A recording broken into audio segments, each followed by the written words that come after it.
Salam sehat. Selamat pagi, salam sehat buat kita semua. Semoga kita senantiasa dalam kondisi sehat walafiat.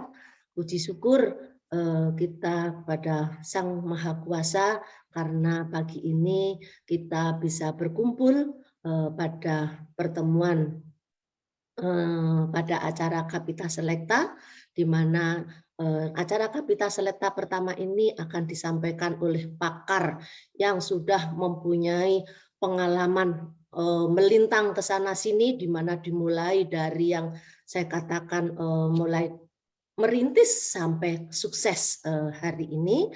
Harapannya kita bisa mendapatkan atau mengambil informasi-informasi yang disampaikan oleh Pak Ratijo. Kami juga mengucapkan terima kasih atas kehadiran Pak Ratijo yang telah bersedia berbagi ilmu kepada anak-anak kami, di mana anak-anak kami tentu perlu tambahan wawasan dari para senior yang sudah mempunyai banyak pengalaman menimba garam dan asam ya Pak ya. Garam dan asam ketemunya di kuali gitu Pak. Jadinya ketemu di jejamuran begitu. Oke, langsung saja kami persilahkan kepada Profesor Miftahudin untuk membuka acara ini. Kepada Profesor Miftahudin kami persilahkan. Baik, terima kasih Bu Dr. Sri Listiawati. Assalamualaikum warahmatullahi wabarakatuh. Waalaikumsalam warahmatullahi wabarakatuh. Salam sejahtera untuk kita semua. Yang kami hormati Bapak Ratijo Harjo Suwarno, pengusaha rumah makan jejamuran ya Pak Ratijo di Yogyakarta. Kemudian juga ya, yang Pak, betul, Pak. Ya, yang kami hormati di sini sudah hadir Insinyur Ida Widaningsih. Selamat bergabung, Bu Ida. Terima kasih juga atas kehadirannya. Adik-adik mahasiswa yang berbahagia tentunya hari ini. Alhamdulillah, pertama kita panjatkan puji syukur kehadirat Allah Subhanahu wa Ta'ala atas segala nikmat karunia yang dilimpahkan kepada kita semua, sehingga pada pagi hari ini kita bisa bertemu di media Zoom ya, untuk nanti bersama-sama kita mengikuti ya, mengikuti kuliah Kapita Selecta ya, mata kuliah biologi PPKU. Jadi ini sudah menjadi program bagi kami di biologi IPB. Setiap kelas, setiap mata kuliah itu minimal 1 kali pertemuan itu akan mengundang para pakar, para praktisi ya yang sudah berpengalaman di bidang masing-masing untuk sharing ya ke kita semua, ke mahasiswa, tentang pengalamannya ya, tentang apa yang telah dilakukan, sehingga diharapkan nanti bisa memberikan wawasan ya kepada mahasiswa tentang dunia usaha, dunia kerja ya, yang nanti tentunya akan dihadapi oleh rekan-rekan mahasiswa setelah lulus dari IPB. Saya kira wawasan ini sangat penting ya, karena banyak ilmu terapan ya, banyak ilmu aplikasi di dunia usaha dan dunia kerja yang mungkin tidak diperoleh di bangku kuliah. Oleh karena itu kami berusaha untuk mendekatkan dunia usaha, dunia kerja yang sudah punya banyak pengalaman, kemudian sharing pengalamannya itu kepada mahasiswa. Jadi mudah-mudahan nanti para mahasiswa ya bisa mengikuti, dan saya harapkan nih bisa mengikuti dengan serius ya, memperhatikan apa yang disampaikan oleh para pakar ini, sehingga nanti bisa menjadi salah satu bekal ya bagi Anda semua di dalam meniti karir berikutnya. tugas kami sebagai dosen adalah memberikan pilihan-pilihan kepada mahasiswa. Ini loh pilihan-pilihan yang bisa kamu tempuh ya untuk ke depan. Sehingga nanti dibarengi dengan ilmu yang diperoleh selama di IPB, ya Anda semua bisa memilih ya karir mana atau jalan mana yang ingin ditempuh untuk kedepannya nanti. Kami hari ini ya merasa berterima kasih kepada Pak Ratijo dan Bu Ida yang sudah bersedia nantinya untuk sharing pengalaman ya, tentang apa yang telah dan selama ini dilakukan di bidang usahanya. Mudah-mudahan ini akan menginspirasi ya, menginspirasi para mahasiswa ya untuk kemudian nanti bisa menjadi bekal untuk sukses di masa mendatang. Amin. Saya kira itu yang ingin saya sampaikan ya. Sekali lagi para mahasiswa selamat mengikuti mata kuliah Kapita Selekta, topik Kapita Selekta pada pagi ini ya. Mudah-mudahan semua yang diberikan akan bermanfaat bagi Anda dan bagi kita semua, dan kita selalu mendapat berkah dalam pertemuan ini. Terima kasih. Secara resmi saya buka kuliah Kapita Selekta Biologi Dasar PPKU semester genap tahun 2022 ya. Terima kasih. Assalamualaikum warahmatullahi wabarakatuh. Waalaikumsalam warahmatullahi wabarakatuh. Assalamualaikum warahmatullahi wabarakatuh. Terima kasih pada Profesor Miftahudin yang telah membuka acara ini.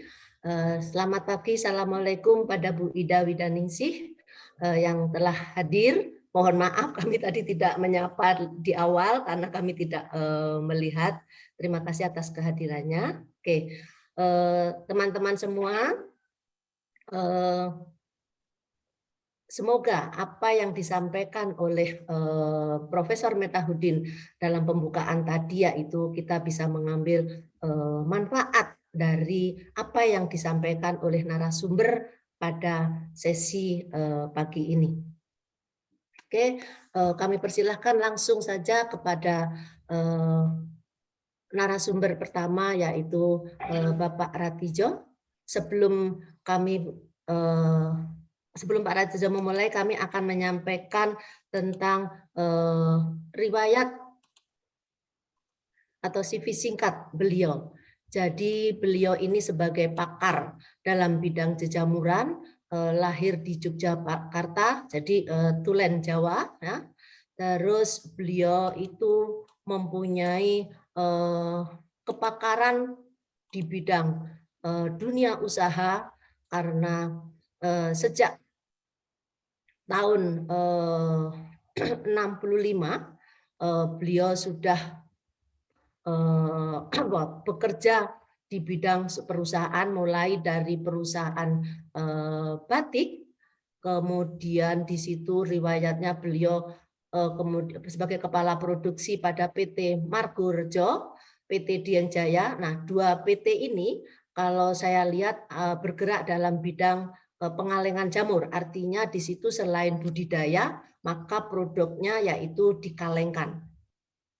Kemudian beliau pada tahun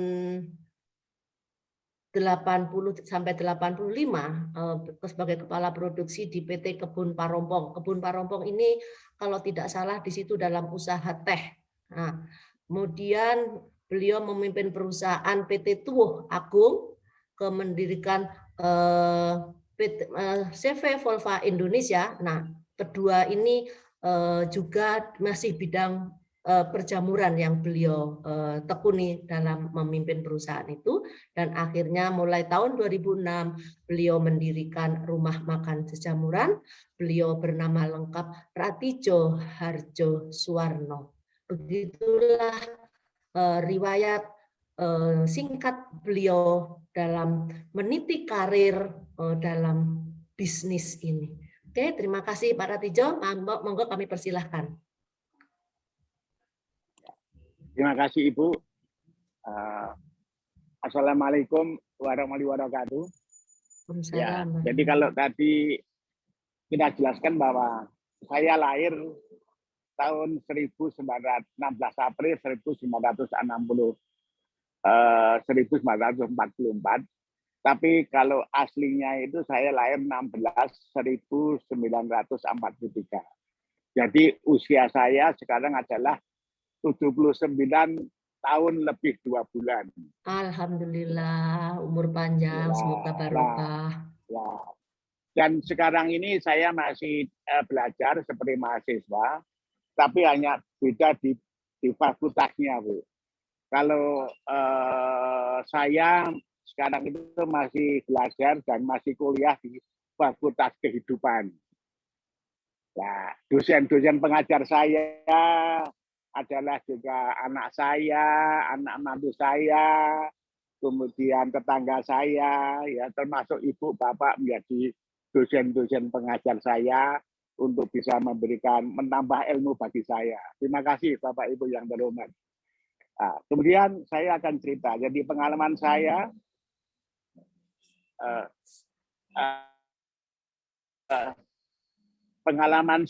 pertama adalah saya bekerja di perusahaan batik tadi, kemudian di PT Margorejo itu adalah makanan dalam kaleng. Kemudian tahun 1968 saya ditugaskan untuk memproduksi jamur yang nantinya untuk diekspor, dan produksi yang targetnya bukan main-main, itu adalah 100 ton per hari. Pada waktu itu, mengapa saya harus mengerjakan jamur di Dieng? Karena pada waktu itu yang dibudidayakan itu adalah jamur kancing atau jamur Agaricus bisturus, yaitu suhu optimalnya 18 derajat Celcius.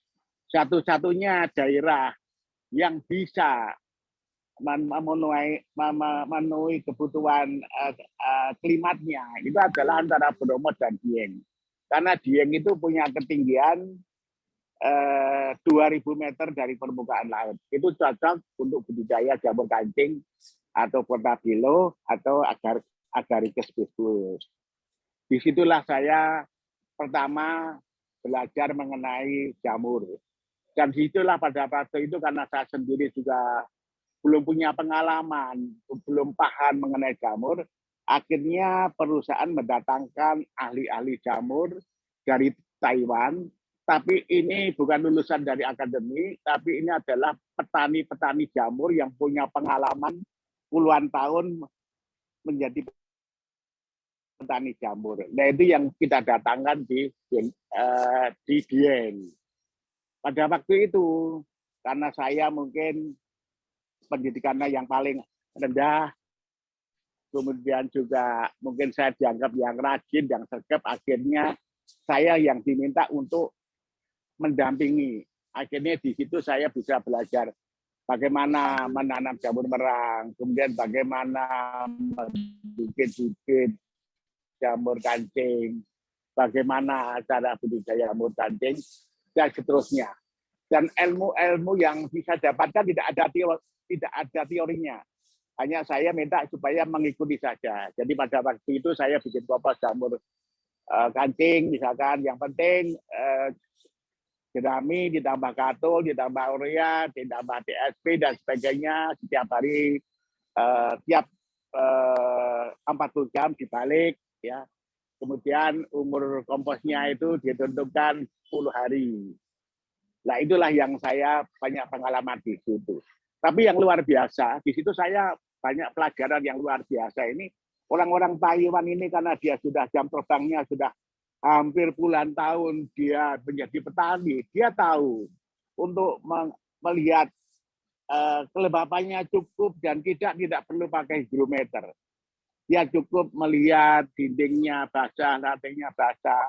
Kemudian mereka kalau melihat apakah oksigennya cukup atau tidak, dia hanya cukup dengan bernapas di dalam dan sebagainya. Jadi mereka itu prakteknya, ya artinya ilmu titenya luar biasa. Nah itulah saya belajar jamur pertama dengan orang Taiwan. Tidak tak pakai teori, tapi prakteknya luar biasa. Kemudian itu sampai tahun 1078. Nah, kemudian akhirnya saya dipindah ke Parompong. Itu adalah bukan pabrik teh, tapi adalah pada waktu itu adalah perkebunan yang luasnya adalah 40 hektar. Di situ ada budidaya jamur kancing. Dan disitulah saya belajar lagi, tapi bukan dengan orang Taiwan, tapi pimpinan perusahaan melihat hasil produksi Taiwan itu hanya 1 meter itu hanya menghasilkan 8 kilo sampai 12 kilo per meter. Kemudian pimpinan perusahaan mendatangkan ahli lagi dari Belanda dan Belgia untuk ngajari saya menanam jamur kancing. Dan disinilah saya dapat ilmu yang lebih lengkap, karena di situ dijelaskan bagaimana cara membuat kompos jamur kancing yang baik. Dan ternyata memang hasilnya bisa meningkat dengan orang Belanda ini, hasilnya bisa menghasilkan 20 kilo per meter persegi. Nah, saya diajari bagaimana membuat suatu kompos jamur kancing yang memang sesuai apa yang dibutuhkan jamur. Artinya apa? Jadi bikin kompos ini dihitung. Misalkan kebutuhan jamur itu untuk jamur kancing itu adalah C per N-nya adalah 18. Kemudiannya N-nya adalah N-nya adalah 2%. Maka gimana supaya hasil akhirnya itu sesuai apa yang memang cocok untuk pertumbuhan jamur. Nah, di situ saya menghitung bagaimana membuat formula kompos kancing. Itu kita hitung. Jerami itu N-nya berapa, C-nya berapa. Katul itu C-nya berapa, N-nya berapa. Kemudian urea itu C-nya, N-nya berapa. Kemudian untuk supaya menggunakan pupuk kimianya tidak terlalu banyak, kita dianjurkan untuk menambah N, tapi sumbernya bukan dari pupuk-pupuk kimia. Kita menggunakan adalah bisa kotoran ayam, itu kita hitung N-nya berapa, C-nya berapa. Kemudian juga ditambah lagi juga ampas biji kapuk ya, itu juga N-nya tinggi sekali. Nah inilah yang dipakai untuk formula-formula untuk kompos jamur kancing. Nah biasanya kalau saya untuk menghitung formula kompos awal itu adalah saya biasanya menggunakan kandung N-nya kira-kira 1,4. Kemudian saya biasanya juga mengatur C-nya sekitar 40. Kemudian kita komposkan selama 20 hari. Nah, itu nanti akan menghasilkan bahwa N-nya menjadi 2, C per N-nya menjadi 18. Artinya C-nya turun tapi N-nya naik. Nah, itu ideal. Dan di situ juga kita diajari oleh orang-orang Belanda itu bagaimana kebutuhan CO2 yang ideal untuk jamur kancing. Bagaimana kebutuhan oksigen untuk jamur kancing ini berapa. Dan bagaimana NH3-nya berapa ppm yang cocok. Rata-rata biasanya ppm itu kira-kira di bawah 10%. Itu yang ideal untuk bislum jamur. Itu banyak sekali. Sampai saya diajari dengan orang Belanda itu sampai tahun 80 sampai tahun 86. Akhirnya kemudian saya dipindah ke Jogja, diminta untuk nanam jamur merang. Kebetulan jamur merang itu adalah kebutuhan suhunya antara 32-38. Maka saya ambil Jogja, kebetulan di Jogja itu punya ketinggian kira-kira 113 meter dari permukaan laut. Itu untuk jamur merang. Akhirnya pada tahun 93 saya diangkat menjadi pimpinan perusahaan. Kemudian 97 sebelum saya pensiun, waktu itu umur saya 54, saya mengundurkan diri. Ya karena saya merasa bahwa saya bekerja di swasta, saya ingin mencoba, ingin ada perubahan mengenai hari tua saya. Karena waktu itu saya bekerja di swasta, mikir kalau saya meskipun jadi pemimpin perusahaan, tapi saya itu adalah masih menjadi karyawan.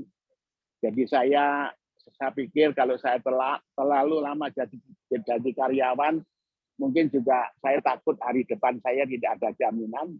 Akhirnya saya mengundurkan diri, kemudian saya kepingin ada perubahan hidup di hari tua saya.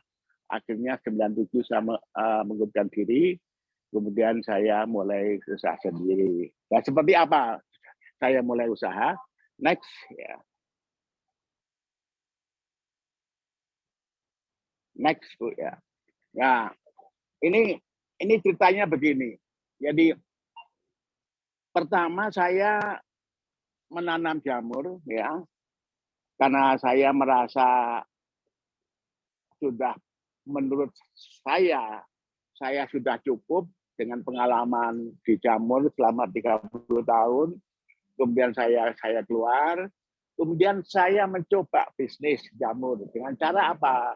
Saya membuat bibit jamur, kemudian saya mengumpulkan petani, petaninya saya suplai bibitnya, kemudian kita ajari budidaya, ya, kemudian hasilnya kita tabung. Nah, kemudian tujuan saya pada itu adalah menjual bibit sama menjual jamur segar. Ternyata setelah jamur segarnya itu hasilnya cukup banyak, menjadi masalah. Ternyata apa yang kita produksi pada waktu itu tidak semua itu bisa terjual habis. Ternyata bahwa orang Indonesia itu belum terbiasa makan jamur. Dan orang Indonesia itu makan jamurnya setahun sekali kalau musim hujan. Nah, maka dan saya melihat juga yang biasa makan jamur itu hanya orang-orang keturunan. Karena orang-orang keturunan itu sudah terbiasa makan jamur. Akhirnya jamur yang kita produksi itu tidak pernah bisa habis. Ya, akhirnya apa? Juga pada waktu masih ramai berita di koran, di TV. Waktu itu banyak orang yang masih sangat tertarik untuk lihat TV. Ya. Ada berita di Ponorogo ada orang meninggal keracunan jamur. Akhirnya jamur yang pada waktu saya produksi itu tidak bisa habis terjual. Akhirnya tantangan pertama saya yang hadapi itu adalah masalah bagaimana ini masyarakat Indonesia itu belum terbiasa makan jamur. Ya, akhirnya disitulah masalah-masalah yang hadapi pertama, dan saya ternyata sadar dan paham. Jadi bisnis itu tidak cukup dengan ilmu teknik budidaya saja, tidak cukup. Ternyata saya masih belajar lagi untuk menambah ilmu-ilmu yang lain supaya bisnis saya bisa berjalan dengan baik. Akhirnya saya dengan istri saya mencoba, ya, mensosialisasikan masyarakat, mengedukasi masyarakat makan jamur dengan cara apa? Ya, kita membuat menu-menu yang terbiasa dikonsumsi oleh masyarakat Sleman, tapi bahan bakunya jamur. Ada sate, ada pepes jamur, ada botok jamur, ada tahu isi jamur, ada bakmi isi jamur. Kemudian kita kelilingkan dari rumah ke rumah. Kita tawarkan, ini loh jamur itu sehat, jamur itu bagus untuk kesehatan, dan karena banyak mengandung serat, dan bisa untuk mencegah jantung, bisa mencegah penyakit kanker, dan bisa menambah kekebalan tubuh, tidak mudah keserang penyakit. Itu butuh waktu lama, dan itu pun suruh nyoba pun tidak, kadang-kadang tidak mau konsumen itu, karena masih merasa mindsetnya malah jamur itu beracun. Ya, akhirnya kita pancing, coba saya bilang gitu, coba digratiskan saja. Ya. Baru setelah gratis itu dia berani mati mengicipin. Oh, ternyata jamur itu enak. Oh, ternyata jamur itu bisa dikonsumsi, bisa dibikin menu-menu yang bermacam-macam. Akhirnya saya titip keliling dari rumah ke rumah terus-menerus selama 3 tahun. Mengapa saya sampai keliling selama 3 tahun? Tujuan saya apa? Sebelum saya membuka bisnis, saya ingin tahu apa yang disenangi konsumen, apa yang disukai konsumen. Nah, Setelah saya tahu apa yang disukai, apa disenangi konsumen, baru saya membuat angkringan. Nah, jejamuran pertama itu seperti gambarnya, ya. Ada ini angkringan pertama yang saya bikin di rumah makan jejamuran. Kalau bentuknya itu adalah rumah makan, tapi gendengnya itu gendeng-gendeng yang lama ini. Artinya apa? Ini saya bangun, kemudian di sebelah saya ada kandang ayam yang ambruk, kemudian gendengnya kita pakai, kemudian ada bahan kayunya yang masih bisa dipakai, terjadilah bentuk rumah makan. Dan pertama saya bikin rumah makan jejamuran adalah seperti pada slide ini. Ini hanya saya menunjukkan pada para mahasiswa, ternyata untuk memulai bisnis itu bukan mesti harus membeli barang yang baru, perabot yang baru, dan misalkan alat-alat rumah makan yang baru, tapi cukup saya hanya memulai dengan apa yang ada, memulai apa yang saya miliki, ya. Saya tidak berusaha untuk mencari modal dan sebagainya. Akhirnya mulai orang datang ke jejamuran, kemudian tak ajak ke belakang untuk melihat budidaya, ya, kemudian melihat cara petik, bagaimana cara menyiram jamur, kemudian bagaimana cara membuat polybag dan seterusnya. Nah, ini jadi cerita. Akhirnya cerita itu dari mulut ke mulut tuh rame. Oh, di jejamuran itu, di warungnya Pak Ratijo, di warung angkringan itu bisa makan jamur, tapi juga bisa belajar jamur. Akhirnya berita itu viral, akhirnya mulai tamu makin banyak, makin banyak. Next.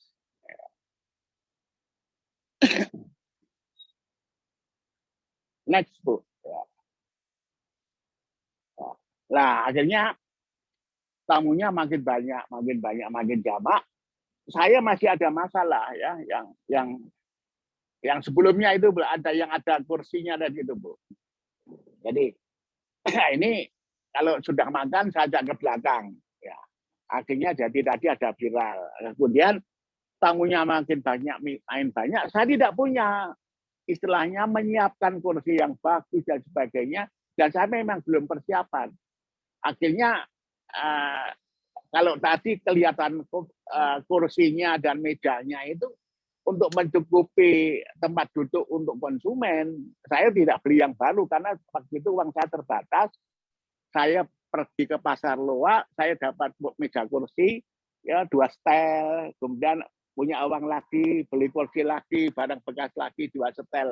Maka di sini kelihatan sekali bahwa rumah makan itu jejamuran ini betul-betul dibangun, ya, dengan apa adanya.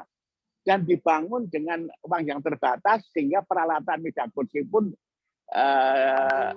dilengkapi dari barang-barang bekas. Dan pada waktu saya hanya berpikir, ternyata juga tidak ada konsumen yang komplain dengan saya mengenai kok mejanya seperti ini, kok seperti ini, kok tempatnya seperti ini.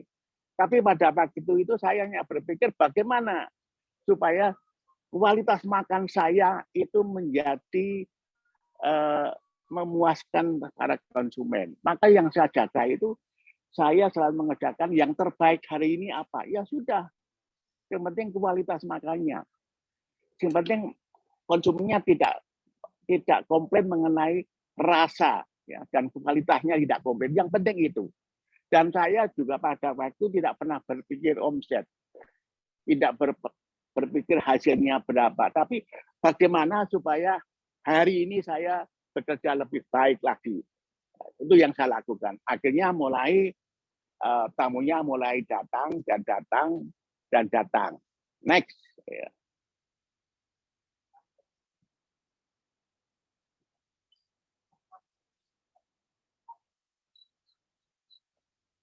Next, Ibu.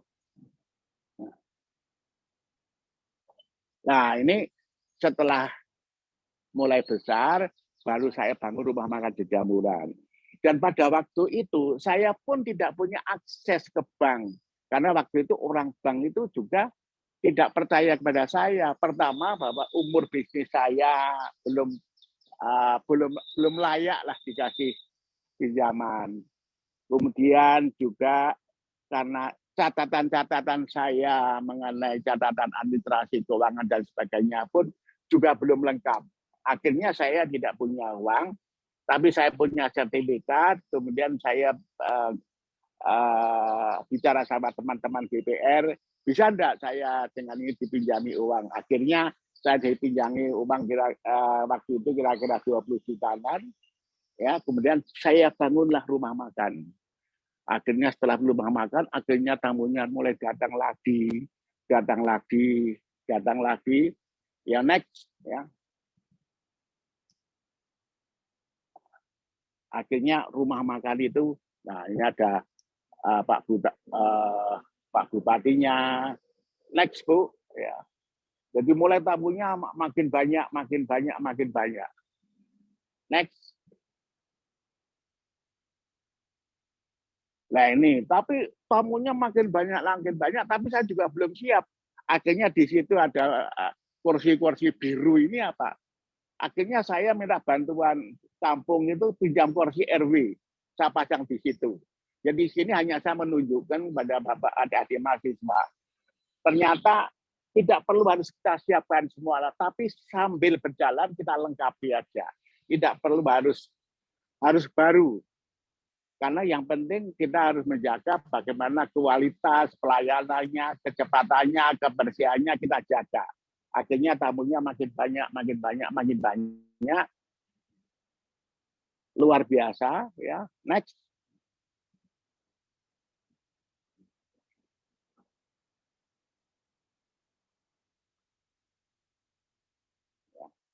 Nah, ini tamu-tamunya, ya. Next, berikutnya. Nah, akhirnya 2011 ya. Saya dipanggil ke istana oleh Presiden Bapak Susilo Bambang Yudhoyono. Kemudian 2015 saya dipanggil ke istana, dapat penghargaan dari Bapak Presiden Joko Widodo. Ya inilah ternyata apa yang kita lakukan, ternyata dapat penghargaan yang luar biasa dari pemerintah, ya ternyata memang usaha itu sebenarnya tidak harus besar ya, tapi kalau saya berkatakan ya bagaimana mengelola usaha UKM itu, tapi kecil tapi tetap harus fokus secara mengelolanya. Lanjut, ya. Next. Nah ini ada Bapak Yusuf Kalla, Wakil Presiden, ya kemudian ini bapak-bapak ketua partai yang datang. Lanjut, next.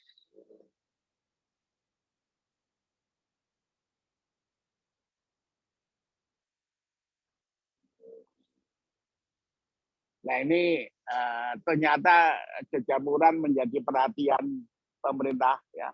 Artinya ini menjadi penghargaan 2 presiden dan rumah makan Jejamuran dihadiri dari 3 wakil presiden, yaitu Bapak Yusuf Kalla dan Bapak Budiono dan Bapak Sutrisno. Inilah yang memacu saya tetap harus semangat, saya harus lebih baik lagi, saya tetap harus belajar supaya Jejamuran ini menjadi satu-satunya rumah makan jamur di Indonesia. Lanjut. Ini adalah banyak pengunjung dari Andi Poya, Ibu Maria Eka Pangestu, ini Chris John, mungkin adik-adik mahasiswa enggak tahu mengapa Chris John jadi juara. Ya gara-gara Chris John makan jamur jadi juara ini, ya. Ini Bapak Dahlan Iskan, ya. Ini Ibu tahu enggak ini? Chris John itu jadi juara karena makan jamur, Bu.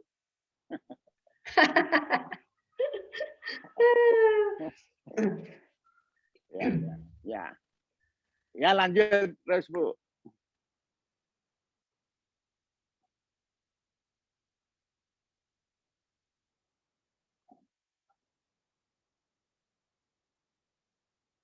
Nah ini adalah Menteri Desa. Lanjut Bu, ya.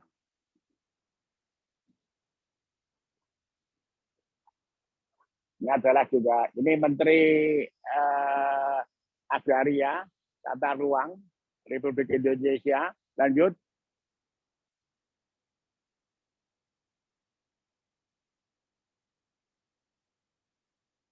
Nah ini saya cerita. Jadi ternyata sebelum COVID, tamu kita itu luar biasa. Jadi kalau saya cerita dari awalnya itu saya hanya punya tanah itu hanya 130 meter persegi. Tapi ternyata jejamuran telah berkembang ini.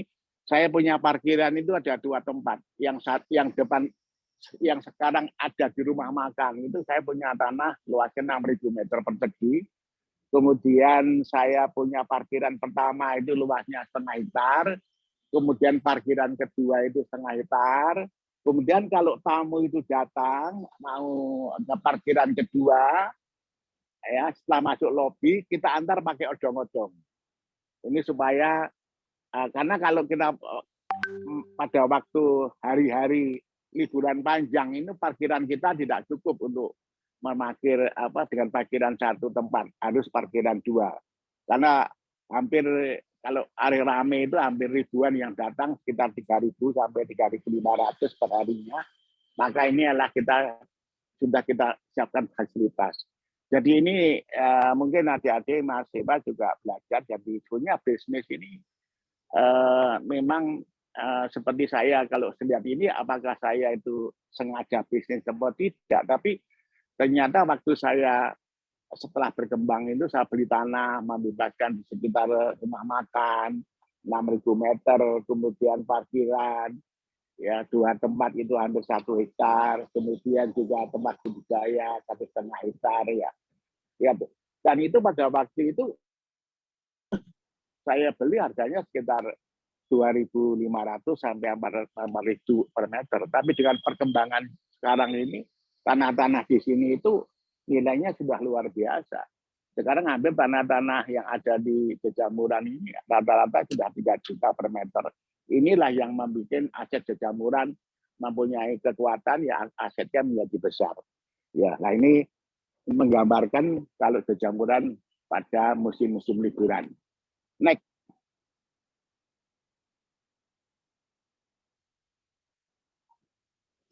Nah ini menu-menunya Bu. Ini ada sate, ya, ada crispy, ya. Lanjut, ya.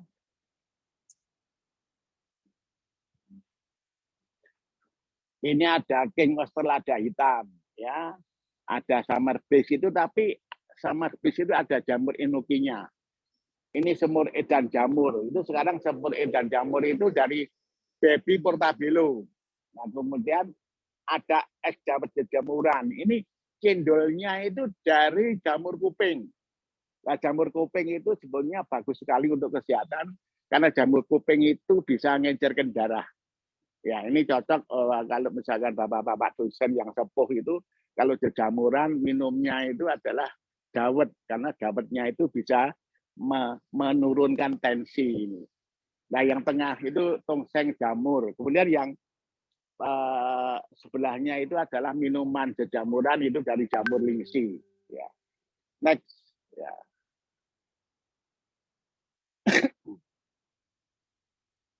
Nah ini ada karedok jamur. Ya. Jadi ada asam manis jamur, ada sop jamur, ada jamur goreng penyet, ada bungyunghe jamur, ada sate jamur. Nah ini yang kita inovasi yang dilakukan di Jejamuran itu bisa saja misalkan bungyunghe jamur merang, bungyunghe jamur shiitake, bungyunghe jamur portabello, bungyunghe jamur king oyster, ya. Jadi ini enak. Jadi mungkin menunya sama tapi jamurnya beda. Jadi mudah sekali untuk kita bikin inovasi menu-menu yang menarik. Lanjut. Ini ada nasi goreng jamur, risoles jamur, rendang jamur, crispy jamur. Nah ini Jejamuran itu mencoba semua hasil produk itu tidak ada yang terbuang. Yang kecil-kecil itu kita bikin risoles jamur. Kemudian kita bikin lagi martabak jamur. Kemudian kita bikin lagi lumpia jamur. Ini adalah jamur-jamur yang kalau kita jual tidak layak, nah, karena bentuknya itu kecil-kecil sekali. Maka kita bikin ada martabak jamur, ada pepes jamur, ada risoles jamur, ya, ada lumpia jamur. Tapi yang luar biasa di jamuran itu, kita bikin tempe tapi dari jamur. Nah, ini menjadi tantangan dari anak-anak mahasiswa di IPB. Tempe dari jamur, jadi jamur dijamuri, gitu, jadi tempe. Jadi ini bukan dari delay, tapi tempenya dari jamur. Ya, maka dibikin oseng-oseng tempe jamuran itu karena oseng-osengnya itu bukan dari tempenya, bukan dari kedelai, tapi tempenya dari bahannya dari jamur. Ini mungkin menjadi masukan daripada mahasiswa ITB yang mungkin berkreasi lebih saya kira anak-anak mungkin ilmunya lebih tinggi, mungkin bisa lebih luas cara bagaimana menu-menu yang menarik lagi gitu. Nah, ini ada tumis kangkung jamur, king oyster telur asin, ada jamur lombok hijau, ada tahu isi jamur, ya. Lanjut.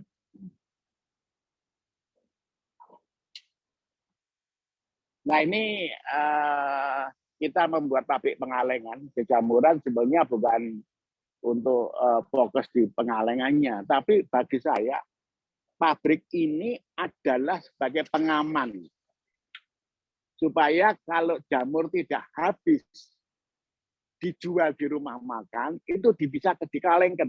Di sini ada rendang jamur kaleng, kemudian ada lodeh jamur kaleng, ada garang asam jamur kaleng, ya.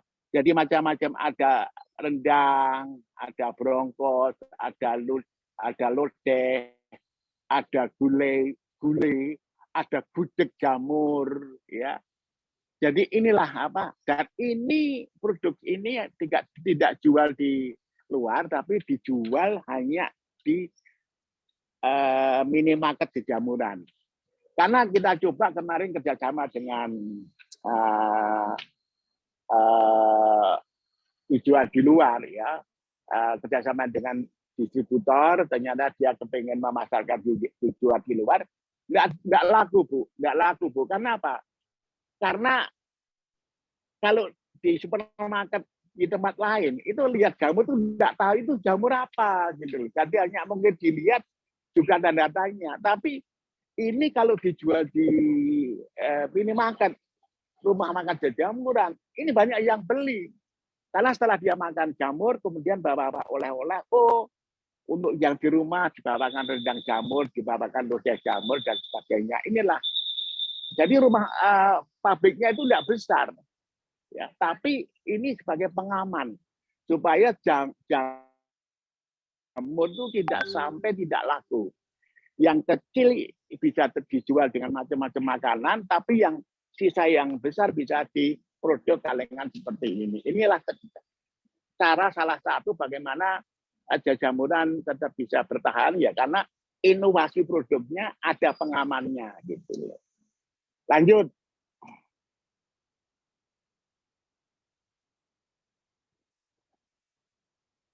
Nah, ini ada keripik, ada oyster, jadi jamur tiram, kemudian ada jamur merang, kemudian ada jamur kancingnya, ya, kemudian ada jamur kupingnya, ya. Jadi semua produk, ya, yang tidak habis kita manfaatkan jadi makanan keripik, ya, menjadi oleh-oleh yang datang ke rumah makan jamuran. Nah, ini adalah untuk selfie dari pengunjung, ya. Lanjut.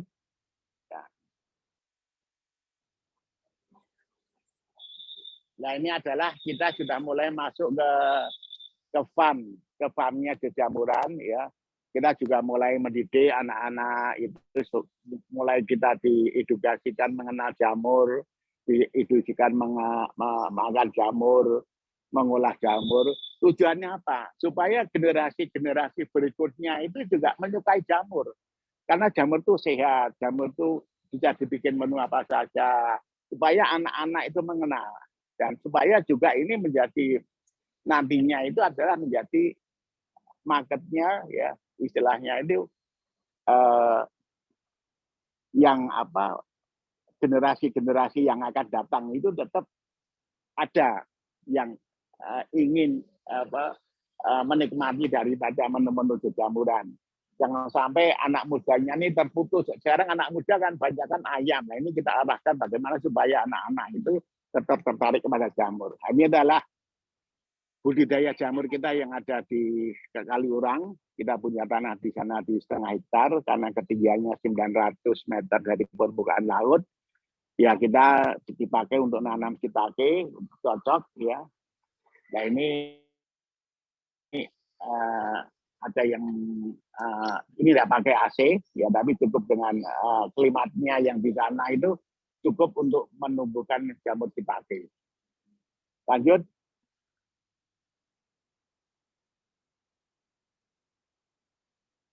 Nah, ini minimarket jamuran ya. Tempatnya penjualan hasil-hasil produksi rumah makan jamuran. Lanjut. Nah, ini tempat budidaya jamur. Ya, kita punya luasnya ada 1,5 hektar. Nah, ini kita sudah mengembangkan bahwa membuat bibit jamur itu sekarang bukan dari padat tapi dari cair. Keuntungan apa kalau membuat bibit jamur dari cair? Mungkin saya tidak tahu apakah ini di IPB sudah mencoba dengan bibit cair atau tidak, saya belum tahu. Tapi saya ini belajar dari buku, dari internet, ya kita mencoba ya. Dan keuntungan dengan bibit cair ini adalah waktunya lebih pendek. Kalau dulu kan membuat bibit itu ada F0-nya, kemudian ke F1-nya, kemudian ke F3-nya, ya. Baru ke F4-nya kita produksi. Tapi sekarang kita potong. Jadi F0 cair langsung ke F3-nya. Jadi tidak ada F2, tidak ada S1, tidak F2, langsung produksi. Inilah memperpendek. Dan ini salah satu bentuk daripada bagaimana bisnis-bisnis untuk menekan kos ya, supaya petani membelinya bibit jamur tidak terlalu mahal. Ya, yaitu kita dengan cara membuat bibit cair. Dan ini istilahnya biasanya kita satu kalau kira bisa katakan satu polybag itu dikasih 2 cc misalkan. Dan ini cepat sekali cara mengembangkan bibit cair itu lebih cepat gitu. Memang ini resikonya yang masih banyak itu adalah resiko kontaminasi. Karena ini biasanya yang menjadi masalah di masyarakat ini agak sulit mengembangkan bibit cair itu karena perlu fasilitas yang betul-betul bisa memadai bagaimana mencegah kontaminasi. Nah ini yang kita lakukan ya. Kemudian di situ kelihatannya lanjut ya. Nah ini cara inunya itu pakai speed. Jadi sekarang tidak, tapi pakai speed. Jadi itu pakai langsung speednya dimasukkan, airnya dimasukkan ya. Dan ini lebih cepat. Ya. Nah inilah yang kita lakukan di jejamuran. Jadi kita bukan hanya inovasi di menu-menunya, tapi juga kita selalu mencoba inovasi di budidayanya. Bagaimana membuat bibit jamur yang murah, bagaimana dan seterusnya gitu. Lanjut. Nah ini yang bibit yang lama itu pakai F3 dan sebagainya. Ya. Lanjut.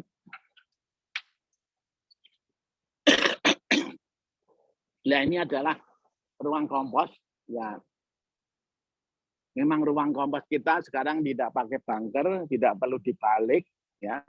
Jadi di sini kompos ini kalau dulu kan mengapa harus 40 jam dibalik? Karena kalau tidak dibalik itu kekurangan oksigen, prosesnya jadi anaerob. Kalau proses anaerob itu akan merugikan miselium jamur.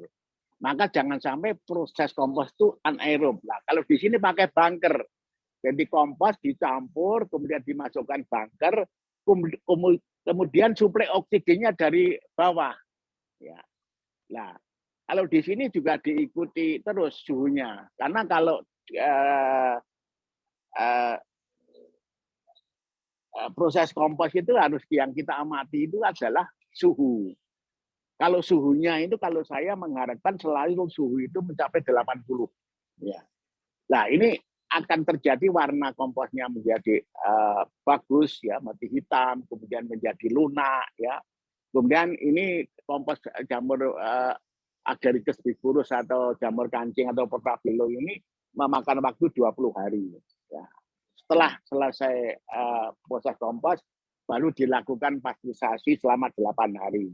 Sampai betul-betul amoniaknya itu di bawah 10 ppm. Ini memang kalau kita amankan itu memang luar biasa. Mungkin anak-anak mahasiswa IPB ini ternyata belajar kompos itu memang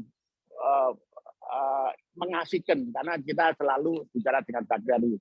Bakteri yang ditumbuh di sini diharapkan adalah bakteri termofil, aerobik, ya, yang dia bisa tumbuh di antara 4852, kemudian dilanjutkan lagi, ya, akhirnya terjadi proses kimia sehingga terjadi harmonisasi jerami menjadi warna hitam, kemudian lunak, ya, ini yang menjadi betul-betul di situ terjadi proses membentuk makanan jamur yang memang betul-betul yang siap untuk dimakan.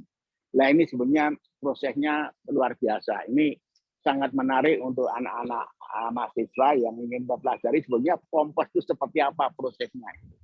Nah, kadang-kadang memang ini banyakkan sekali itu. Nah, ini mengenai proses budidaya jamur kancing. Nah, saya kepengen bagaimana anak-anak muda ini tertarik mengenai bisnis budidaya jamur. Nah, saya sekarang itu membuat polybag jamur kancing, dan itu tidak perlu ditanam di Dieng. Ya, karena kalau kita tanam ke Dieng itu dari Jogja jaraknya jauh, ongkosnya mahal. Nah, sekarang jamuran ini memberi contoh bahwa nanam jamur kancing itu tidak perlu harus ke Dieng, tapi cukup di Sleman saja, di Jogja saja, tapi menggunakan AC. Lanjut, seperti apa? Nah, ini pakai AC, ini ruangannya, ini ukurannya kira-kira 3,5 kali 6, ini produksinya bisa mencapai 1 ton. Per 1 periode kira-kira 65 hari. Lanjut. Nah, ini jamurnya. Nah, ini jamur kancingnya. Mohon maaf Pak Ratijo, waktunya dipercepat. Ya. Mohon maaf waktunya dipercepat. Oh ya. Terima kasih. Oh ya. Ya, lanjut Ibu. Lanjut. Nah, ini macamnya jamur. Lanjut. Ya. Ya, inilah AC-AC-nya. Ya, lanjut. Masih berapa menit, Ibu? 5 menit lagi, Pak. Monggo. Oh ya, terus Bu. Ini sekali yang intinya belum nih yang bisnis makanan. Lanjut. Ya, terus lanjut.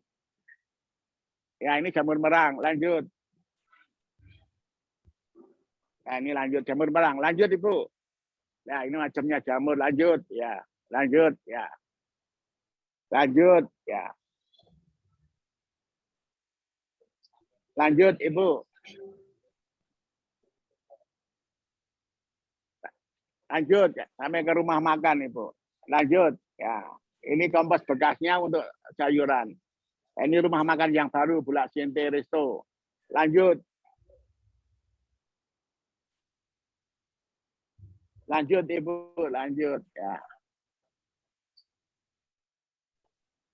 Lanjut, Ibu. Ya, ini untuk bikin. Ya, lanjut. Nah, ini saya cerita ini. Ini adalah bagaimana kita gambarnya, Bu. Gambarnya tadi. Ini akan kita. Ini yang tadi, anak-anak tadi, Bu. Yang ada kumpulan tadi.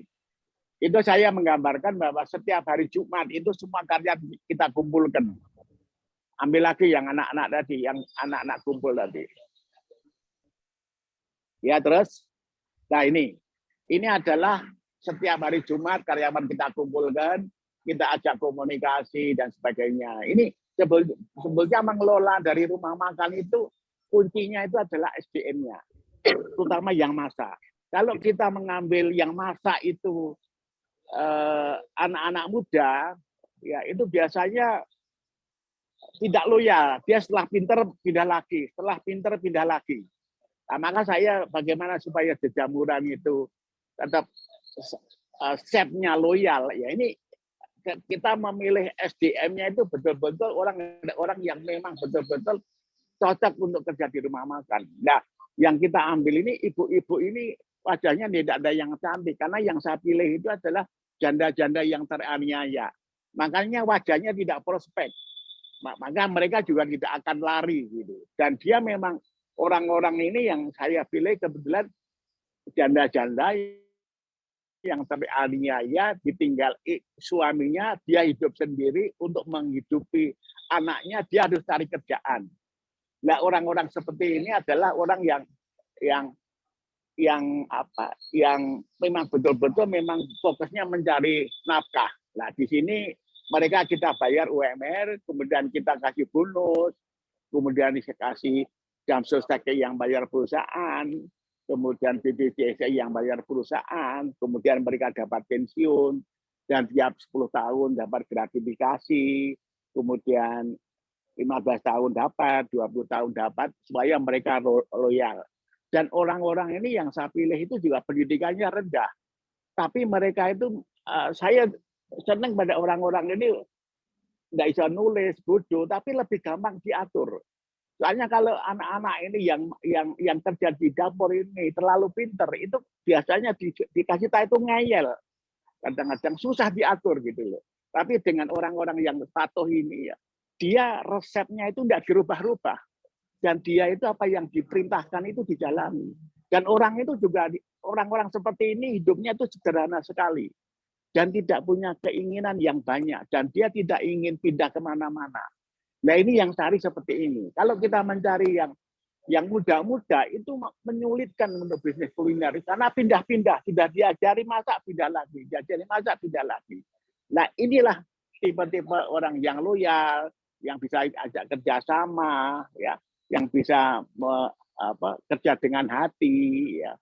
Inilah yang kira-kira mengenai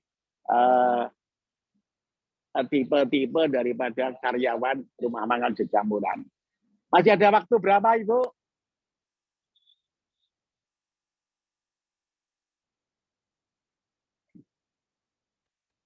Ada, monggo sih. Ada yang kelewat, mungkin tambahin dulu, Pak. Monggo, silahkan dulu sebentar. Ya.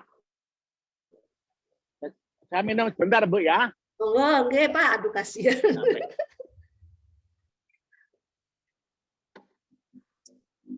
Oke.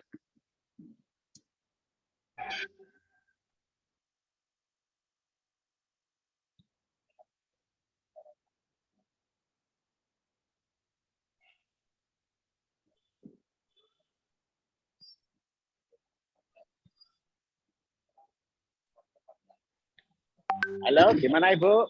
Ya, monggo langsung. Ya, gini Bu, jadi kalau saya hanya menyampaikan bahwa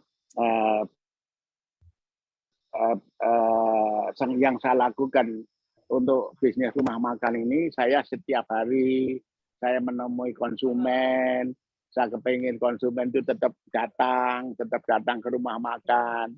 Kemudian saya menanyakan kepada beliau ini, apa kekurangan saya, apakah menu-menu yang saya sajikan itu ada yang mengecewakan atau orang yang berkenan, tolong saya diberi masukan. Dan saya memang ini adalah saya mengelola bagaimana memanage konsumen itu supaya tetap loyal kepada rumah makan. Dan ini saya juga ingin saling kadang-kadang saya tawarin. Jadi komunikasi ini saya selalu kepingin dekat dengan konsumen. Saya kepingin ini kalau konsumen itu adalah partner saya, maka saya kepingin konsumen itu menjadi teman saya. Maka saya selalu welcome, saya mesti ketemu, saya mesti ngomong, saya mesti cerita gitu. Bagaimana supaya konsumen itu loyal, itu salah satu. Dan yang kedua itu tadi saya bilang menyatukan itu memang tidak mudah. Karena saya hampir kalau saya melihat bisnis rumah makan, kita tidak perlu takut dengan pesaing-pesaing kita. Selama di dalam itu kita kuat. Ya, maka saya bilang tadi, yo karyawannya, bagaimana karyawan yang kita pilih itu bisa menjaga kualitas makanannya, ya kerjasamanya, kebersihannya, kecepatannya, ya itu kita jaga terus. Dan kebetulan ini kan juga perusahaan keluarga, ya, jadi anak-anak juga saya yang terlibat di situ, ya kita kumpulkan, dan saya selalu ngomong kepada anak-anak saya bahwa kamu itu bukan pemilik rumah makan, tapi kamu itu karyawan. Harapan saya supaya anak-anak saya ini bukan menjadi pemilik, tapi menjadi karyawan yang tugasnya adalah mengamankan. Soalnya kalau saya bilang itu menjadi pemilik anak-anak saya, bisa salah persepsi, seolah-olah ini milik saya, kerjanya seenaknya. Jadi mereka anak-anak saya itu saya gaji semua. Ya. Dan kalau misalkan anak-anak saya misalkan ada kekurangan, mau beli mobil, mau beli rumah, silahkan pinjam perusahaan, dipotong gaji. Tapi prinsip memposisikan anak saya jadi pemilik.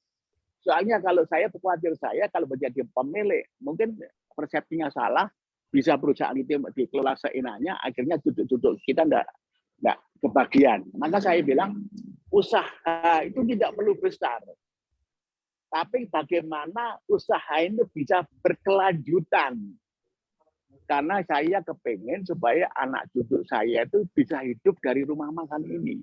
Saya kepengen juga karyawan saya itu juga bisa hidup di rumah makan ini. Jadi saya pikir tidak perlu besar perusahaan itu. Tapi yang penting bagaimana kelanjutan supaya ini bisa bertahan lama, bisa menjaga supaya cita-citanya saya dan anak saya dan cita-citanya karyawan itu bisa tercapai dengan cara ya kerjasama antara saya, anak-anak saya dengan karyawan saya, kemudian saya bagaimana supaya partner konsumen itu tetap datang di rumah makan. Nah itulah yang saya kerjakan. Oke, terima kasih Bapak Ratijo atas sharingnya. Bu Panitia mohon ditampilkan slide nomor 50.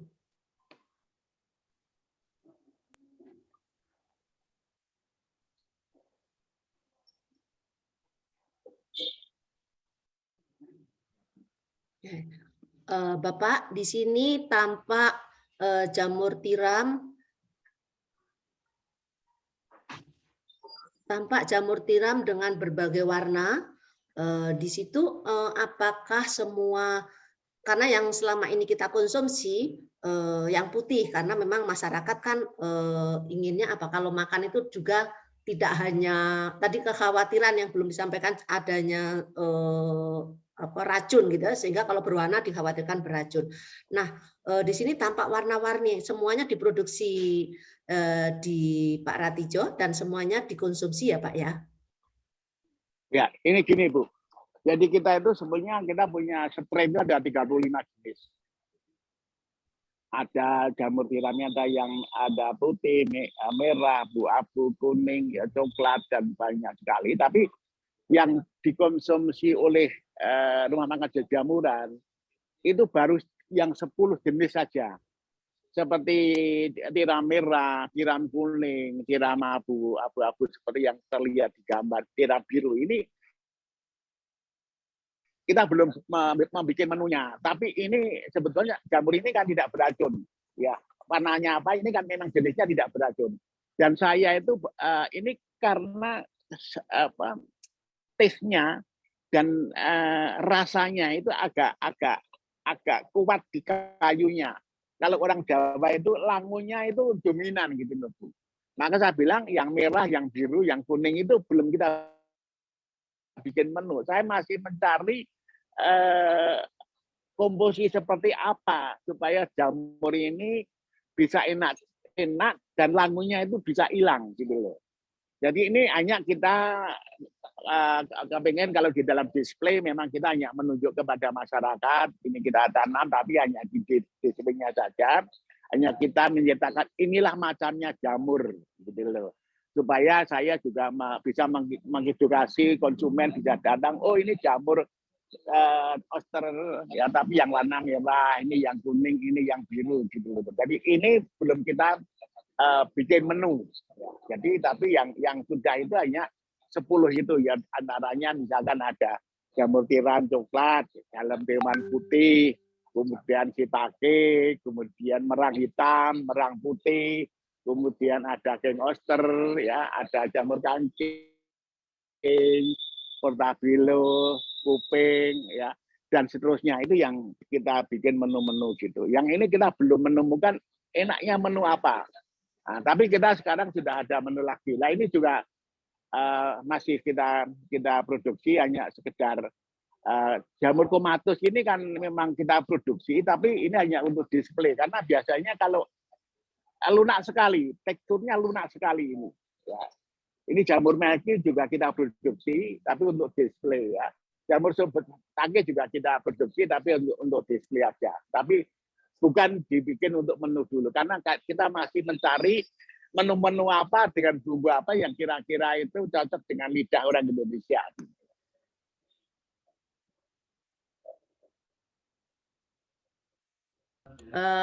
Ternyata Bapak juga memproduksi lingsi. Apakah lingsi di situ juga diolah dalam bentuk konsumsinya dalam bentuk apa, Pak? Terima kasih. Ya kalau jamur lingsi ini di dalam menu ada namanya wedang jamuran, itu dari jamur lingsi.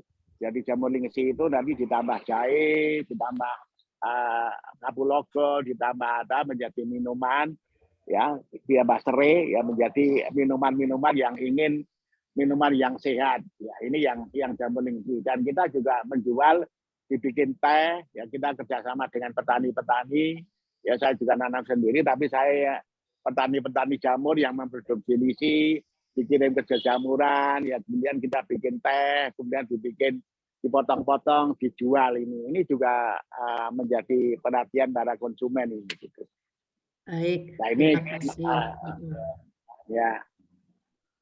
Oke, terima kasih banyak atas sharing pengalamannya. Bapak telah memberikan informasi mulai dari hulu hingga hilir. Bapak menguasai konsep-konsep itu. Alhamdulillah sekarang usaha telah berkembang. Semoga usaha terus melaju dengan cepat, gitu Pak. Oke, kami buka sesi tanya jawab. Silahkan kepada mahasiswa untuk bertanya, untuk mendapatkan pengalaman yang jauh lebih banyak gitu. Oke, kepada Mbak Cynthia. Langsung kami persilahkan Mbak Cynthia. Silakan buka mic-nya Mbak Cynthia. Baik Ibu, terima kasih Ibu atas waktunya. Cek dulu suara saya masuk tidak Bu? Masuk Mbak? Baik, Bu. Masuk Bu. Coba Mbak Cinta, jurusan apa ini Mbak Cinta ini? Jurusan biokimia Pak. Biokimia ya. Oke, monggo Mbak Cinta. Baik Pak, terima kasih Pak. Jadi saya ingin bertanya Pak, terkait cerita Bapak tadi yang menceritakan, ini fokusnya ke bisnis sih Pak.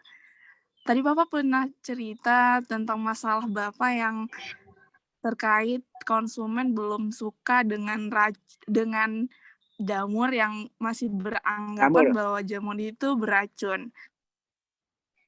Iya, terus Bapak melakukan mulai dulu dengan sosialisasi rumah ke rumah, mulut ke mulut ke para konsumen selama 3 tahun. Saya ingin bertanya Pak, selama itu 3 tahun Bapak melakukan itu, apa yang membuat Bapak bisa bertahan selama itu Pak? Itu kan lama Pak, bertahan segitu bukannya sulit ya Pak? Apakah ada pegangan untuk Bapak bisa bertahan selama itu? Kan biasanya memulai itu gagal ya Pak, memulai tapi bertahan, komitmen untuk bertahan bersosialisasi selama itu kepada konsumen, apa sih Pak yang membuat Bapak bisa bertahan? Terus ini juga Pak, saya mau bertanya, apa sih yang menjadi, ada nggak Pak tips-tipsnya dari inti untuk kita bisa membangun bisnis itu, tadi kan Bapak bilang salah satunya sumber daya manusianya perlu diperkuat. Selain itu ada lagi nggak? Terima kasih, Pak. Ya, gini, sebenarnya kalau tadi kita memang saya tidak bisa kita lengkap ya. Jadi di dalam bisnis saya itu, di dalam saya membangun bisnis pertama itu, saya tadi juga jual bibit, juga budidaya jamur. Nah ini saya cerita jamur itu awalnya terbentuknya rumah makan berjamuran. Jadi pada waktu saya selama 3 tahun ini, saya memang awalnya bulan pertama, bulan ketiga itu mungkin berdarah-darah ya. Karena banyak konsumen yang mungkin hanya ngicipi toh, tapi tidak mau beli. Tapi setelah ngicipi juga ada yang beli, tapi juga tidak sesuai harapan saya, yaitu tetap mengganggu cash flow. Artinya itu ada masukan, tapi sekedar hanya bisa untuk makan. Dan kebetulan bisnis bibit saya juga sudah mulai jalan, tapi juga belum seperti kita harapkan. Jadi saya dalam kesehariannya ini ya saya makan seadanya, betul-betul prihatin, betul-betul memang kita memang mengalami cobaan-cobaan. Nah kebetulan mengapa saya kuat ya, kebetulan saya sejak kecil saya sudah dilahirkan dengan orang tua yang tidak mampu, dengan kondisi yang tidak bisa memenuhi keinginan. Jadi saya itu sudah terbiasa dibatasi keinginannya sejak kecil. Dulu waktu saya kecil itu sekolah juga tidak bisa meneruskan karena orang tua tidak mampu, beli sepatu juga tidak bisa, beli baju tidak bisa. Jadi sejak kecil ini saya sudah terbiasa diberi keinginan-keinginan. Maka pada waktu saya jualan dari rumah-rumah dengan penghasilan terbatas itu ya saya tidak terlalu risau ya. Karena apa? Karena saya tidak terlalu banyak keinginan. Yang penting anak saya bisa makan, saya bisa makan, sudah. Tapi Tata tetap bisa berjuang. Bagaimana supaya apa yang saya jual itu bisa laku. Ini memang kalau di secara nalar memang ini yang saya katakan berdarah-darah. Tapi memang perjalanannya di dalam menghadapi bisnis itu prosesnya seperti itu. Tidak ada yang langsung ujuk-ujuk langsung bisa hidup, langsung bisa besar. Prosesnya memang seperti itu. Nah ini semua pelajaran yang luar biasa, tantangan yang luar biasa. Kalau kita menghadapi masalah, itulah pelajaran. Masalah itu pelajaran. Nah, mengapa kita menjadi kuat? Ya karena memang yang satu memang punya keinginan. Tadi saya sudah jelaskan. Mengapa saya setelah jadi pimpinan perusahaan keluar dari perusahaan, saya tidak mau di zona nyaman terus. Saya harus berubah. Ya caranya memang tadi berdarah-darah, tapi saya punya niat, punya keinginan, punya mimpi, punya tujuan, ya itu yang harus saya kejar. Istilahnya dengan cara apapun saya mesti harus saya jalani ya. Tapi ternyata dalam waktu ini saya bisa melewati, saya bisa selamat, saya bisa. Ya itu di situ juga bukan berarti tidak ada masalah ya. Kita gagal lagi, bangkit lagi, gagal lagi, bangkit lagi, gagal lagi, bangkit lagi. Akhirnya pada suatu saat kita ketemu jalannya gitu. Jadi saya kira bisnis itu ya seperti itu, tidak ada yang ujuk-ujuk besar, tidak ada suatu bisnis itu tanpa perjuangan. Semua perjuangan, ya saya bilang itu. Maka saya bilang adik-adik mahasiswa sebetulnya kalau saya katakan bahwa semua orang itu bisa menjadi pengusaha. Adik-adik mahasiswa itu calon-calon orang kaya, calon-calon pengusaha, hanya tergantung adik sendiri. Apakah ingin jadi manusia biasa atau manusia luar biasa. Nah, orang-orang yang menjadi manusia luar biasa itu yang berhasil. Nah, itu saya bilang, ya itu ingin beda gitu loh. Itulah kiat-kiat yang disampaikan oleh Pak Ratijo. Terima kasih Pak sudah memberikan kepada kiat kepada anak-anak kami. Oke, pertanyaan berikutnya dari saudara. Nah, ini sebentar Bu, sebentar Bu. Ya. Ini pertanyaan pertama saya kasih hadiah buku. Jadi bukunya ini Bu. Terima kasih. Oke, nanti dikirim ke kami. Ya. Oke, mahasiswa ya, nanti menghubungi nanti kami. Saya nanti siapa namanya, siapa itu nanti saya kirim itu. Oke, terima kasih banyak. ya ini sing tekun tekan ya. Oh, sing tekun tekan, Oke. Ya, terima kasih. Oke, untuk pertanyaan berikutnya dari saudara siapa ini namanya? Erin Samanta. Pertanyaannya adalah untuk melakukan inovasi dalam usaha jejamuran, idealnya setiap berapa bulan sekali, Pak? Pertanyaan berikutnya, ide inovasi menu yang Bapak dapatkan dari mana? Pertanyaan ketiga, selama pandemi banyak industri rumah makan tutup dan terguncang. Bagaimana cara rumah makan jejamuran untuk bisa bertahan hingga saat ini? Begitu Pak, ada 3 pertanyaan. Ya. Jadi pertanyaan pertama, kapan inovasi ya Bu ya? Jadi inovasi itu kita selalu evaluasi. Jadi kita tadi saya bilang saya selalu mengevaluasi menu-menu yang misalkan yang banyak diminati, ada banyak yang tidak minati, banyak yang tidak disukai konsumen. Kemudian juga kita selalu temu konsumen, kita komunikasi dengan konsumen. Kira-kira menu apa Pak yang disukai konsumen. Nah itu baru kita mencoba menu baru yang seperti itu. Jadi itu yang kita lakukan kapan ya setiap saat ya kita evaluasi ya supaya kita tetap ada beda setiap anunya ada beda lagi gitu loh. Kemudian yang kedua pertanyaannya Bu, idealnya berapa bulan sekali inovasi dalam usaha jejamuran? Nah itu sudah terjawab sekalian itu. Jadi itu tidak maksud, tapi kita evaluasi mana yang laku mana yang tidak gitu. Yang ketiga mengenai COVID ya, waktu COVID ya Bu ya.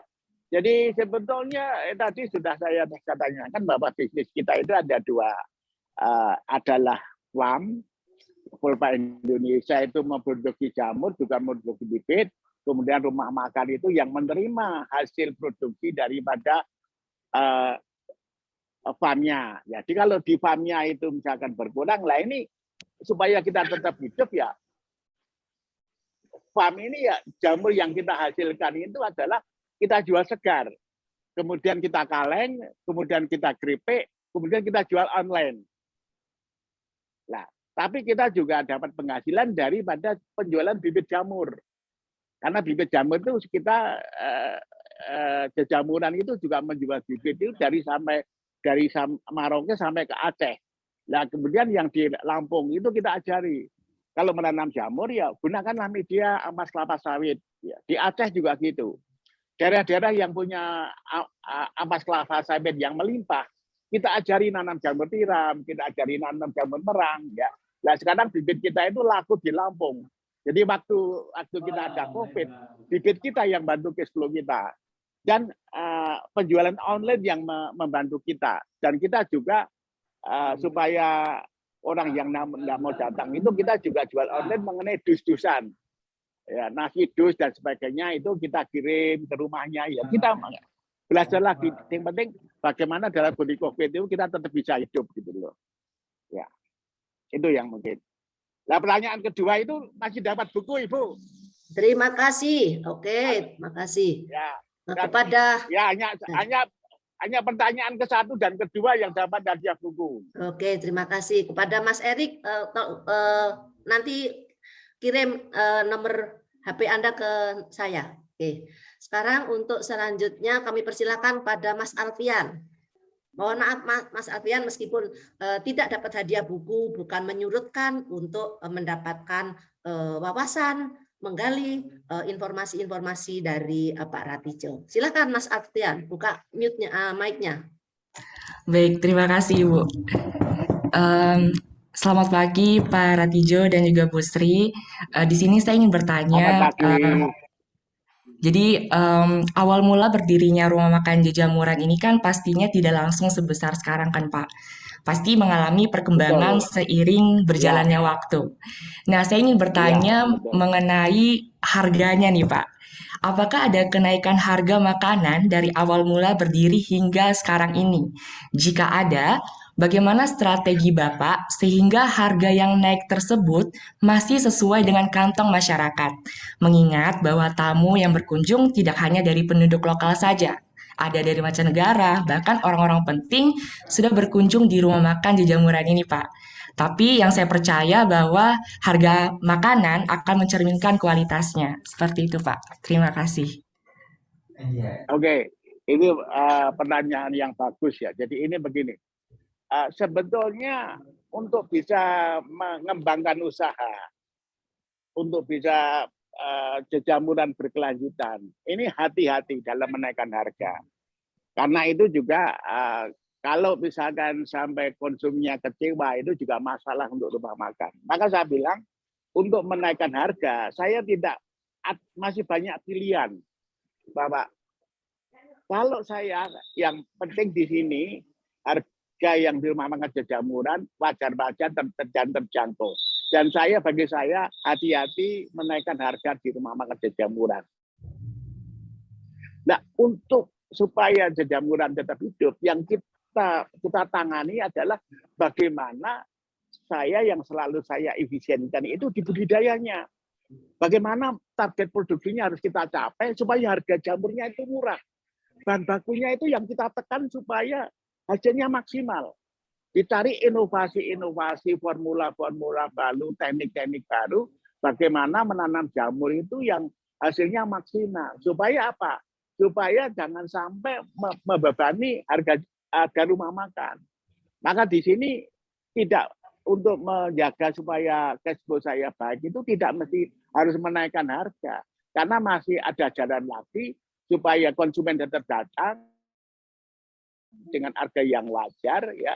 Dan saya tetap masih bisa ada keuntungan, ya caranya adalah menekan bukan di harganya, tapi menekan di bagaimana supaya produksi jamur ini, produktivitasnya ditingkatkan, efisiensi, kemudian cari bahan baku yang murah, kemudian hasilnya dimaksimalkan. Dengan demikian maka harga jamur itu akan turun sendiri. Artinya tidak perlu mengotak-atik mengenai harga makanan yang di menu-menu makanan yang ada di rumah makan Jajamuran. Terima kasih Pak Ratijo atas informasi yang disampaikan. Satu pertanyaan lagi, ya silakan. Siapa? Silakan. Siapa yang mau tanya satu lagi? Ayo, mari kita gali apa yang dimiliki oleh Pak Ratijo. Beliau sudah memaparkan, dia tidak pelit, beliau tidak pelit akan ilmunya tadi ya, disampaikan trik-triknya. Ini, bentar, Mas Nurdufa ini laki atau perempuan ya, maaf ya. Mas Nurdufa tanya, siapakah sosok yang membuat Bapak senantiasa semangat dalam mengembangkan usaha Bapak dan moto hidup apa yang Bapak pegang hingga saat ini? Nah, dari Nurdufa, Pak. Monggo, Pak. Ya, kalau gini Ibu, jadi yang mendorong saya semangat, yang mendorong saya harus berjuang, harus bagaimana supaya hari tua itu saya bisa hidup lebih baik. Ya saya yang paling dekat dengan saya itu adalah istri saya. Jadi saya bisa menjadi dari sini itu adalah yang mendorong, yang memotivasi itu istri saya. Jadi istri saya itu jadi mentornya. Jadi yang mendorong saya harus bisa. Gitu. Dan ternyata dengan dorongan istri yang luar biasa, dengan kerjasama dengan istri, yang saya ini menyatu, akhirnya semua masalah-masalah yang kita hadapi di zaman itu bisa diselesaikan dengan baik. Tapi juga perlu perjuangan, perlu kesabaran, ya, perlu keikhlasan, perlu kerja keras dan seterusnya. Oke. Pertanyaan berikutnya satu lagi ya, sebentar. Pertanyaan dari Muhammad, siapa ini Muhammad? Izin bertanya, Bapak tadi menarik sekali tentang rumah tumbuh yang menggunakan AC. Apa bisa dijelaskan lebih lagi, Pak, bagaimana proses dan mekanismenya? Ya, kalau jamur kan istilahnya gini, jamur itu kan tumbuh di musim hujan. Nah, sekarang nanam jamur di musim kemarau. Sebetulnya inti dari jamur itu selama kita nanam jamur itu artinya itu kondisi-kondisi klimatnya terpenuhi, ya jamur itu akan tumbuh ya secara maksimal. Artinya kelembapannya dijaga, suhunya dijaga, oksigennya dijaga, penyiramannya dijaga, ya. Selama persyaratan pertumbuhan dari jamur ini itu dipenuhi semua, ya jamur itu hanya bisa baik-baik saja. Artinya juga karena jamur ini kan rentan terhadap penyakit, terhadap kontaminasi, ya dijaga aja, jangan sembarang orang masuk. Kalau masuk saya harus cuci tangan, cuci kaki, ya. Semua alat yang masuk harus disanitasi dulu pakai formalin, pakai kapurit dan seterusnya. Selama mereka dijaga supaya tetap sehat, kebutuhan oksigen dipenuhi, berapa dia butuh oksigen, berapa meter kubik per jam. Kalau misalkan kan kita hitung. Misalkan kita biasanya ngitung misalkan 1 meter persegi itu produksinya kalau sekarang itu bisa 25 kilo per meter persegi. Nah itu sekarang butuh airnya berapa liter? Untuk penguapan berapa? Untuk yang diambil jamur berapa? Kebutuhannya oksigen berapa supaya mereka tidak cepat mengkar misalkan. Gimana supaya suhunya tetap terjamin, bagaimana kelembagaan terjamin, tinggal ngatur saja. Ya, kalau di luar negeri kan semua sudah otomatis ya, karena dia di sana teknologinya lebih maju. Tapi kalau kita ini memang yang mengelola jamur ini yang memang harus betul-betul yang menyukai pekerjaan, yang betul-betul orang yang memang mau kerja dengan hati. Jadi saya bilang ini ya kalau memang kita suka jamur ya harus paham betul. Maka saya bilang orang-orang petani yang berhasil nanam jamur itu ya petani-petani yang bisa ngomong sama jamur. Oh ini kurang oksigen, oh ini suhunya ketinggian, oh kok bentuknya seperti ini berarti kurang air. Gitu. Itu ilmu titen yang saya lakukan hampir sekarang itu kalau usia saya sudah hampir 80 tahun ya saya hampir 50 tahun itu saya berketemu dengan jamur tiap harinya. Oke, itu Ibu. Terima kasih banyak atas sharingnya. Mohon maaf ya teman-teman, kami tidak bisa memberikan waktu kepada pertanyaan teman-teman untuk dijawab oleh Pak Ratijo karena keterbatasan waktu. Sangat menarik semua informasi yang disampaikan. Atau gini Bu, saya sampaikan ya, sebelum saya akhiri. Nah, kalau misalkan adik-adik mahasiswa mau tanya ya itu bisa aja nanti bisa datang ke sini ketemu saya atau bisa telepon ketemu saya ya silakan ya supaya kita bisa saling tukar ilmu gitulah dengan saya gitu. Oke, terima kasih Pak Ratijo atas informasinya. Kami sendiri Pak Ratijo punya mata kuliah yang berhubungan dengan jamur dan itu setiap akhir praktikum kami mengadakan namanya kegiatan pesta cendawan. Jadi mahasiswa menampilkan segala makanan ataupun minuman, pokoknya menu-menu yang di situ komposisi utamanya adalah jamur dan jumlah komposisi jamur yang dipakai itu menjadi poin utama dalam penilaian kami begitu. Jadi kami juga merangsang kepada anak-anak untuk membuat inovasi-inovasi seperti yang dilakukan oleh Pak Ratijo. Semoga usaha Pak Ratijo terus berkembang dan semoga itu bisa menjadi inspirasi bagi kita semua, terutama anak-anak kami yang masih memerlukan tambahan wawasan begitu ini Pak Ratijo. Oke, untuk sesi berikutnya kami buka kuis, di mana kuis ini nanti mahasiswa silahkan memasukkan itu adalah yang dimasukkan nama dan nomor HP yang aktif. Jadi nama, strip atau underscore, terus nomor HP yang aktif karena pemenang dengan nomor HP yang aktif itu yang bisa kami hubungi untuk mendapatkan hadiah. Oke, ingat ya, nomor HP yang aktif plus nama Anda, nggak usah nama lengkap. Nama panggilan saja atau nama first name-nya dengan nomor HP yang aktif. Silakan masukkan sekarang. Link ada di chat chatroom, silakan. Jika mau langsung linknya ada di chatroom. Atau kalau mau nulis di webnya ada ini www.menti.com dan gunakan kode angka 90629256 atau langsung gunakan link yang ada di chatroom.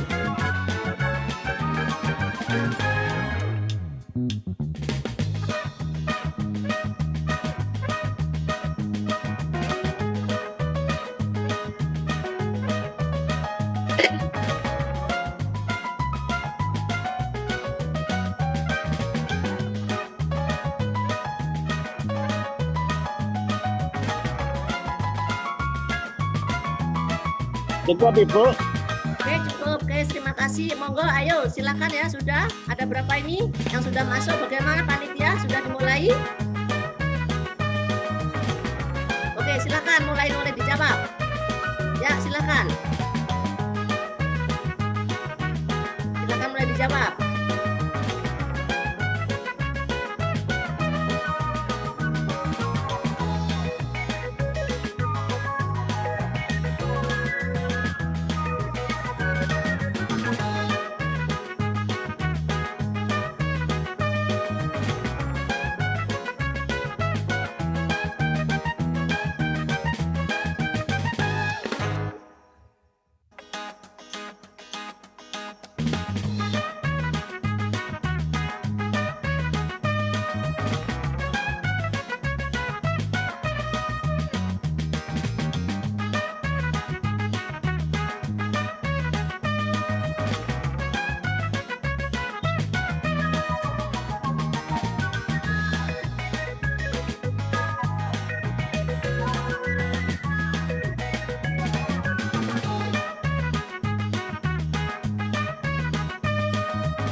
Mohon maaf bagi pemberi nama yang tanpa nomor HP kami tidak bisa menghubungi ya. Jadi pemenang adalah yang menunjukkan nomor HP-nya karena akan kami hubungi secara langsung. Seperti Ambriel, ini tidak ada nomor HP-nya, kami tidak bisa menghubungi Anda. Siapa pemenangnya? Nah, Ambriel kami tidak tahu nomor HP Anda. Ventura juga tidak tahu nomor HP Anda. Bangkit kami juga tidak tahu nomor HP Anda. Sehingga tadi nanti akan ini kami rekam, tapi nanti kami putuskan siapa pemenangnya karena kami tidak bisa menghubungi nomor HP yang kami minta tadi. Oke, terima kasih kepada Pak Ratijo atas paparannya itulah apa yang disimak oleh mahasiswa kami. Ternyata mahasiswa bisa memberikan jawaban-jawaban dengan baik. Untuk itu sebagai simbolis kami menyampaikan ucapan terima kasih. Kami akan menyampaikan sertifikat. Mohon kepada panitia. Pak Ratijo, ini sebagai ucapan terima kasih kami dari Departemen Biologi dengan bentuk sertifikat untuk Pak Ratijo sebagai kenangan nanti di masa berikutnya bahwa Pak Ratijo telah memberikan sumbangsih pengetahuan pengalaman di Departemen Biologi. Untuk itu kami mohon diterima sertifikat ini dengan baik, Pak Ratijo. Oke, terima kasih Ibu atas pemberian sertifikat. Tapi juga saya mohon maaf apabila dengan ucapan-ucapan saya saya sampaikan tidak berkenan dengan Ibu dan dengan mahasiswa. Saya sekali lagi mohon maaf dan mudah-mudahan hubungan Jejamuran dengan IPB terus berlanjut terus baik. Terima kasih Ibu. Terima kasih Pak Ratijo. Nanti kami juga para dosen dari Departemen Biologi insya Allah di awal Agustus juga akan menyambung tali silaturahim untuk hadir ke rumah Jejamuran. Semoga pandemi ini terus menurun sehingga kami bisa hadir ke sana. Terima kasih teman-teman. Kami sampaikan terima kasih juga kepada teman-teman yang telah hadir berpartisipasi, penuh perhatian apa yang disampaikan oleh Pak Ratijo untuk diambil sari manfaatnya begitu. Oke, kami ucapkan terima kasih sekali lagi. Assalamualaikum warahmatullahi wabarakatuh. Sampai ketemu. Terima kasih.